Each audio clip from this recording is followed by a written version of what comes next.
Seja f de x uma função e suponha que para todo x real, o módulo de f de x é menor ou igual do que x ao quadrado.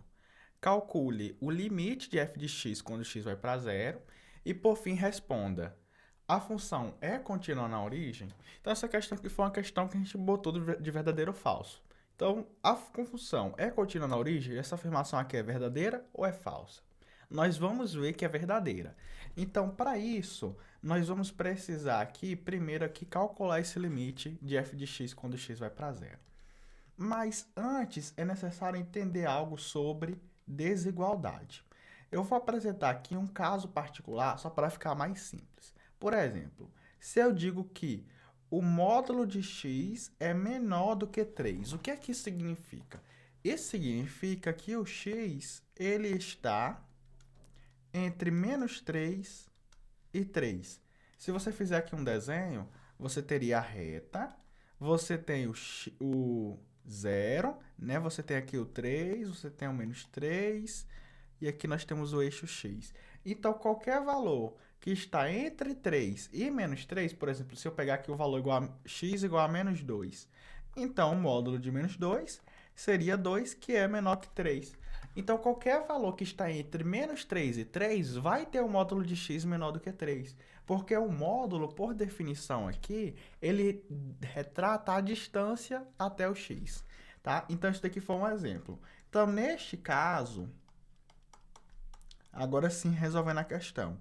Como o módulo de x é menor ou igual do que x ao quadrado, então o que é que significa? Significa que o f de x, esqueci aqui o sinal do módulo, significa que o f de x ele vai ser, claro, menor do que x ao quadrado, só que ele também tem que ser maior do que menos x ao quadrado. Ele vai ter que estar entre menos x ao quadrado e x ao quadrado. Lembrando que x ao quadrado é positivo, tá? Então, é justamente isso que significa. Agora, nós vamos precisar utilizar o famoso teorema do confronto. Então, imagina aqui que aqui seja a função que eu vou chamar de g, f, e aqui é uma função que eu vou chamar de h. Tá? Então, aqui g de x, h de x. O que é que está escrito? Está escrito que g de x é menor ou igual do que f de x e é menor ou igual do que h de x. E o que é que o teorema do confronto me diz? Se o limite tanto de g quanto de h for igual a zero, então o limite de f também vai ser igual a zero. Tá? O teorema do confronto me diz que o limite da função que está imprensada por duas funções vai ser igual ao limite das duas funções aqui que estão impressando essa função do meio, né? Por isso que é também chamado teorema do sanduíche, o teorema do confronto, tá? Então, vamos ver aqui, ó. Note que o limite da função aqui que está limitando inferiormente, quando x vai para zero, tá? Vai ser o quê? Aqui nós temos um polinômio, uma função contínua, eu posso fazer simplesmente a substituição direta. Então, vai ser menos zero ao quadrado, que é igual a zero. Por outro lado, o limite da função superior, que é aqui a x ao quadrado, quando x vai para zero, de maneira totalmente análoga aqui, simplesmente por substituição direta, vai ser zero ao quadrado, que é zero. Então, daí, pelo teorema do confronto,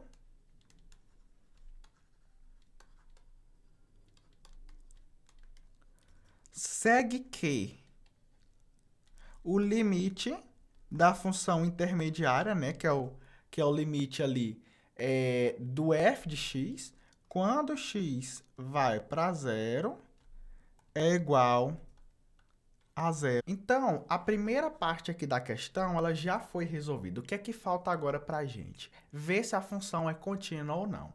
Para isso, nós vamos precisar aqui pensar na definição de continuidade. Então, pense o seguinte, o que é que significa que a função é contínua na origem? Significa que o limite de f de x, quando x vai para zero, é igual a f avaliada no zero, tá? Que eu estou usando a definição de continuidade. O limite da função com x indo para zero tem que ser igual à função avaliada no zero. Esse limite aqui a gente já calculou e sabe que é zero. Então, ser contínuo aqui está equivalente a dizer que zero é igual a f de zero. Então, nós temos que provar isso, tá? E quanto é que vale f de zero? Eu vou falar assim, ó, note que Lembra que o f de x em módulo é menor ou igual do que x ao quadrado?